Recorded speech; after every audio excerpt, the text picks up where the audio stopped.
जय वसुधैव कुटुंबकम। आज आज 27 फरवरी 2025 मराठी भाषा दिवस। सभी मराठा कुटुंबियों को शुभकामनाओं के साथ। मित्रों, जब श्री कृष्ण देहधारी थे तो कौन समझा बर्बरीक के अलावा कि सब कुछ तो वो ही करने वाले थे। और इस बात को कौन समझ रहा है कि उसकी मर्जी के बिना पत्ता ही नहीं हिलता। एक दिन की बात, हम ये बात कह रहे थे किसी से, तो ऐसे में एक ब्राह्मण ही हमसे कहने लगे, हम अपनी मर्जी से एक पत्ता छोड़ पूरा का पूरा पेड़ हिला देते हैं। आप चलो, हम आ रहे हैं, वो बैग देख रहे हैं ना कि आप हमारा एक चैनल यदि सब्सक्राइब ना किया तो पहले हमारे इस चैनल को सब्सक्राइब कीजिए, हमारे वीडियो को लाइक कीजिए और यही आपके द्वारा हमारा सहयोग होगा। आप इस पर ध्यान दीजिए। मेरे सहयोगियों,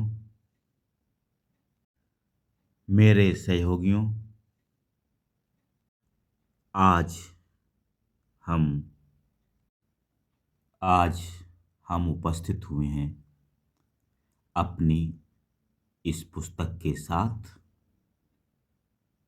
यह हमारी पुस्तक, इस पुस्तक में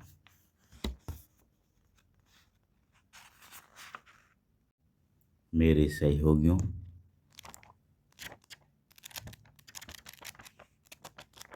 इस पुस्तक के माध्यम से हम अपनी बात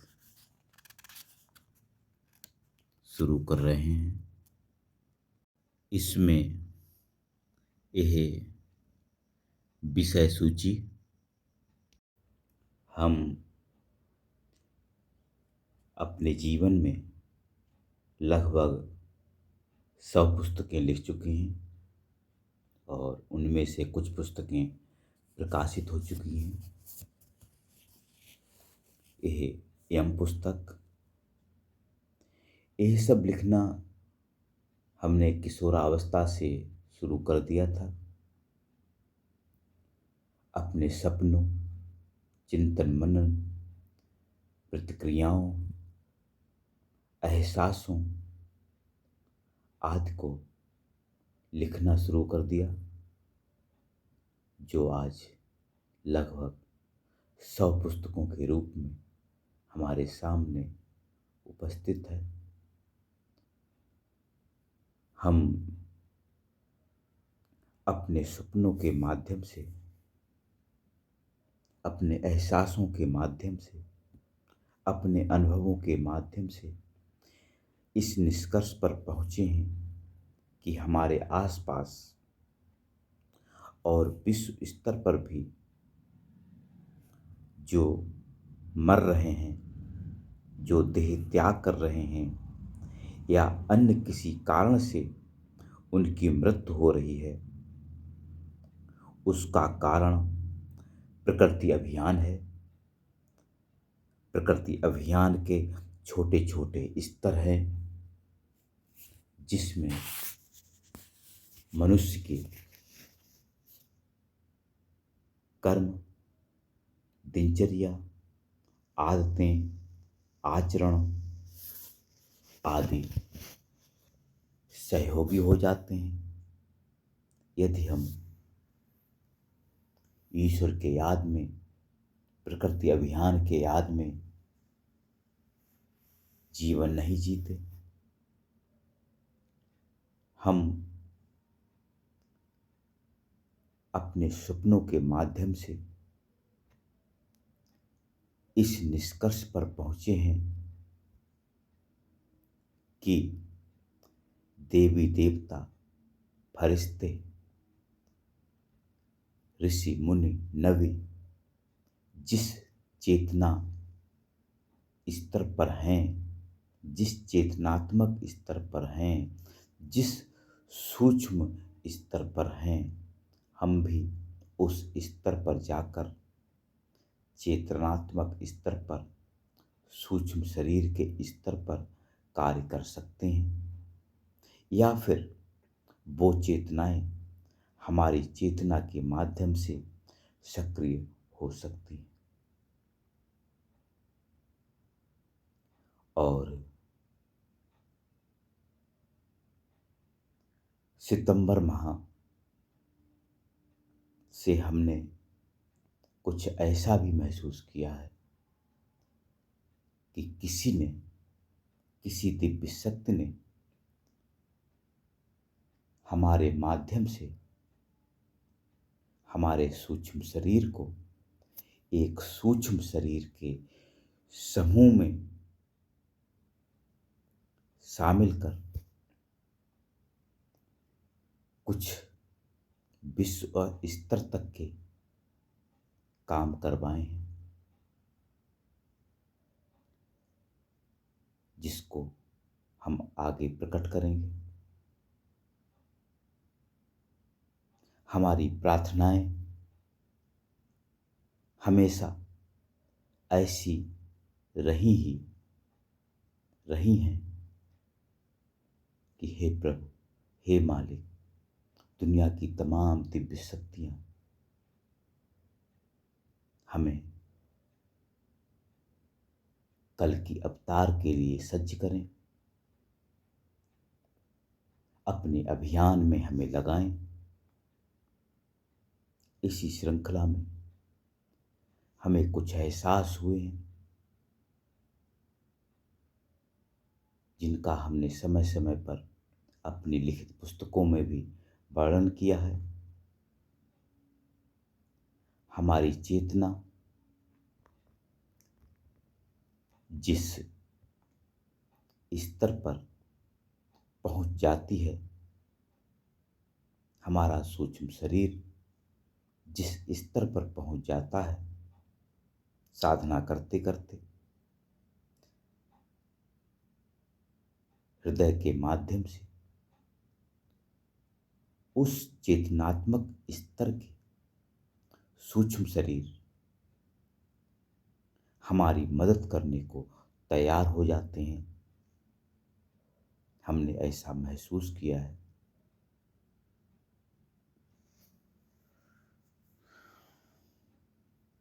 ये सब क्या है?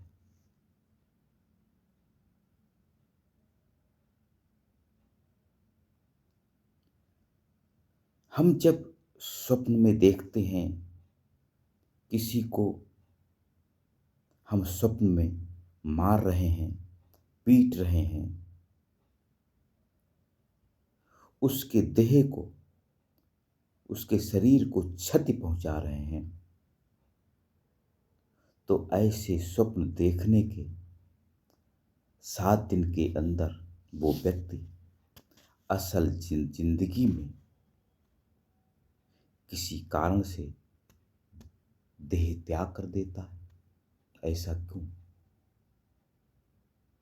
या हमारे आसपास जगत में किसी का देहांत होने वाला है, उसके देहांत से पूर्व 1 दिन पहले, 2 दिन पहले उसके शरीर को हम क्षतिग्रस्त होते देखते हैं, हम खुद ही उसको क्षतिग्रस्त करते देखते हैं। ऐसा क्या है? हम स्वयं उसकी मृत्यु से 1-2 दिन पहले यमदूतों को अपने पास आते देखते हैं। यमदूत हमसे कहते हैं चलो वहां चलो। ये सब क्या है?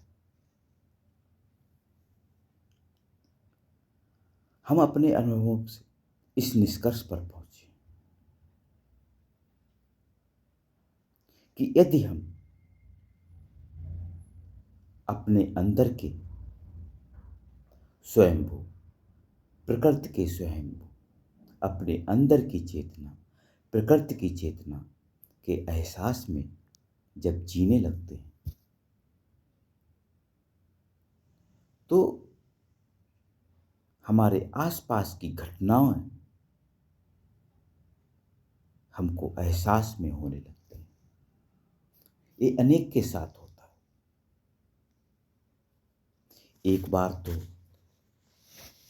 ऐसा हुआ, दो यमदूत ही मेरे पास आ जाते हैं और हमसे कहते हैं चलो। हम एक के हाथ से फरसा लेकर चल देते हैं और फिर क्या होता है, एक गली में जाते हैं, एक को बुलाते हैं और उस फरसे से उसका हाथ काट देते हैं। अगले दिन सुबह हमें सूचना मिलती है कि वो शख्स मोटरसाइकिल से, अपनी बाइक से कहीं जा रहा था, एक्सीडेंट हो गया और उसमें उसका देहांत हो गया। आंसू भी आते हैं, दुख भी लगता है, लेकिन हमें ये महसूस होता है हमारी साधना में यदि गहराई आना शुरू होती है, हमारी अंतर चेतना में हमारी नजर पैनी होती है, तो धीरे धीरे स्वतः ही हमें आस पड़ोस के एहसास ही नहीं होते, हम महसूस करते हैं कोई शक्ति हमारे माध्यम से प्रकृति में कोई काम भी करवाना चाहती है।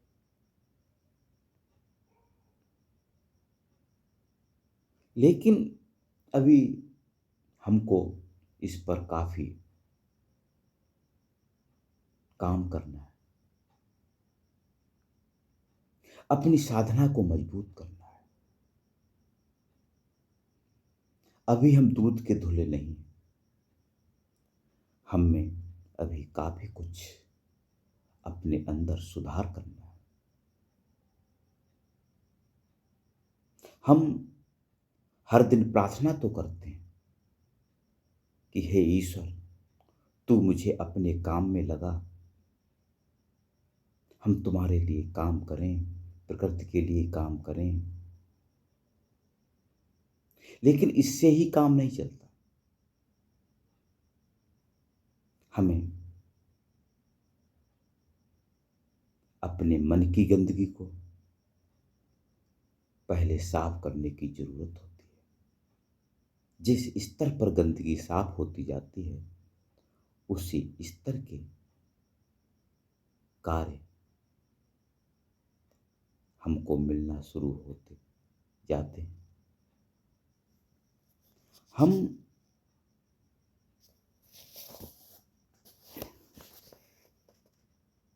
आपने अनुभवों से इस निष्कर्ष पर पहुंचे हैं कि दिव्य शक्तियां हमारे इस देह या हमारे सूक्ष्म शरीर का सारथी बनने को भी तैयार रहती है।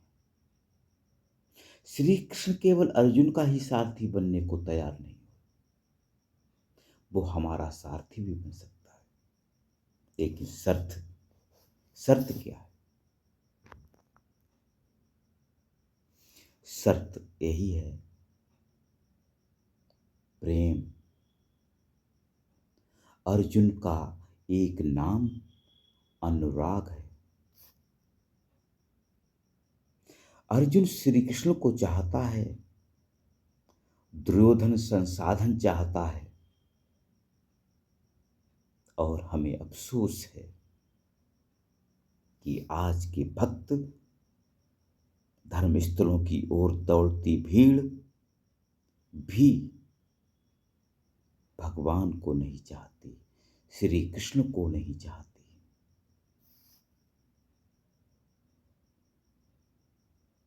हमारा समर्पण और सतत स्मरण दुनियावी जंजाल में हमसे दूर हो जाता है,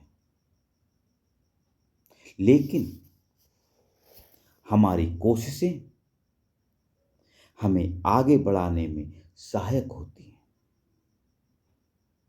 ये सब ठीक है, लेकिन देह में कोई परेशानी होती है तब ही भटकाव पैदा होने लगता है। कल की महाराज संदेश देते हैं, हर हालत में अपनी साधना जारी रखो। मेरे मित्रों, कल की महाराज हमें चुनने के लिए तैयार हैं अपने अभियान में, लेकिन हमें अपने को सज्ज करना बाकी है। कोशिश कर रहे हैं। विश्व में कुछ लोग ऐसे तैयार हो रहे हैं। रूहानी आंदोलन के लिए एक ग्रुप तैयार हो रहा है। आध्यात्मिक क्रांति के लिए एक ग्रुप तैयार हो रहा है। जो इधर उधर हैं, लेकिन समय आएगा तो एक साथ होंगे।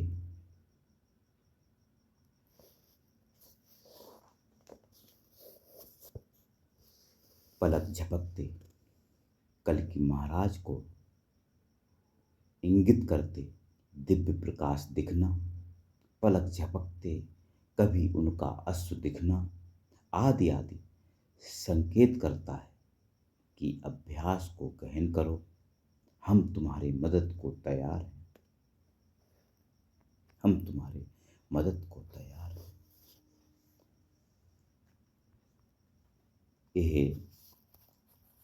यह जो पुस्तक है यम, इस पुस्तक यम को हमने लिखा है। 100 पुस्तकें लिख चुके हैं, उनमें से कुछ पुस्तकें प्रकाशित हुई हैं।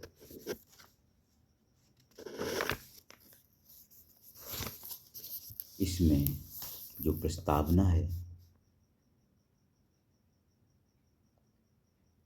इस प्रस्तावना में हमने ये सब लिखा है। जो देहांत है वह देह अंत ही है। यह देह तो लाश ही है, अगर इसमें वह स्वयंभू का असर नहीं है। देह ही यदि काम करती है तो वह अब क्यों नहीं करती? जिसे आप बॉडी कह रहे हो, जिसे आप लाश कह रहे हो, सहज मार्ग में कहा गया है कि तुम करता नहीं हो। इसका मतलब जो सूक्ष्म है, जो सूक्ष्म से सूक्ष्मतर है, वहाँ जाना है। ध्यान से ही हम वहाँ तक पहुँच सकते हैं।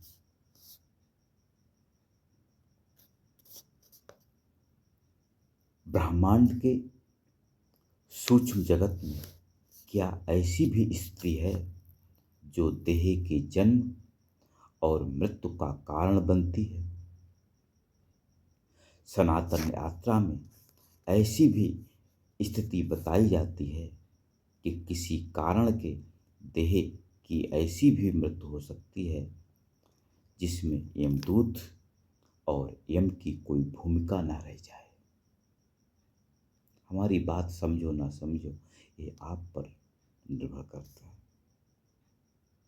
देह का अंत प्रकृति अभियान में समय आने पर सुता हो जाए और आत्मा सूक्ष्म शरीर के जन्म और मृत्यु के कारण स्थिति में या स्थिति से ऊपर की यात्रा पर निकल पड़े। हमारे और जगत के अंदर जब स्वतः निरंतर स्वयंभू स्वतः स्व चिकित्सा स्व समाधान है, तो मनुष्य के बस में सिर्फ कर्तव्य, सेवा, मानव शांति, समाज शांति आदि के लिए कोशिशें करना, प्रयत्न करना है। भजन अर्थात मन का जगत की ओर आकर्षित ना हो, अंतर्दशा में लीन रहना। यम अंतर्दशा का एक ऐसा पॉइंट है जिसको यदि देहांत से पहले महसूस कर लिया तो मन स्वतः जगत की अशांति से प्रभावित हुए बिना अंतर शांति, आत्मा की शांति पर चल पड़ता है। जहाँ डर के मूल कारण देहांत से मुक्त हो यम और यमदूतों को दशा से मुक्त हो जाते हैं, यमदूतों की दशा से मुक्त हो जाते हैं। यम और यमदूतों की दशा तो उनके लिए है जो अभी जगत या जगत की किसी वस्तु या देह से चिपके हुए हैं और अभी देहांत नहीं चाहते या फिर देहांत को ना चाहते। इस यम या यमदूत दशा से हम तब मुक्त हो सकते हैं जब हमारा उद्देश्य सिर्फ जगत कल्याण रह जाए और जगत और देहों की कोई अदा हमें प्रभावित ना कर सके। यही सब हमारा निजी वक्तव्य है, इस पर किसी को सहमत होने की जरूरत नहीं है। भौतिक पदार्थ और सूक्ष्म पदार्थ में क्या संबंध है, योग क्या है, जोड़ क्या है, क्यों ना हम अपने को सनातनी कहें। लेकिन सनातन को जीता कौन है? हमारी नज़र में तो दुनिया में जो भी कुछ है, एक कण से लेकर हर व्यक्ति, यहाँ तक कि हिंदू ईसाई आदि भी सब सनातनी है। यहाँ मैं इंसान के कर्मों की बात नहीं कर रहा हूँ, इंसान के पूजा पद्धतियों की बात नहीं कर रहा हूँ, इंसान के धर्म स्थलों की बात नहीं कर रहा हूँ। हमारा ये शरीर, ये दिल दिमाग, हमारे ये विचार, ये ना हिंदू है ना मुसलमान, ना कोई जाति ना कोई वजह। जय विश्व, जय ब्रह्मांड। शेष फिर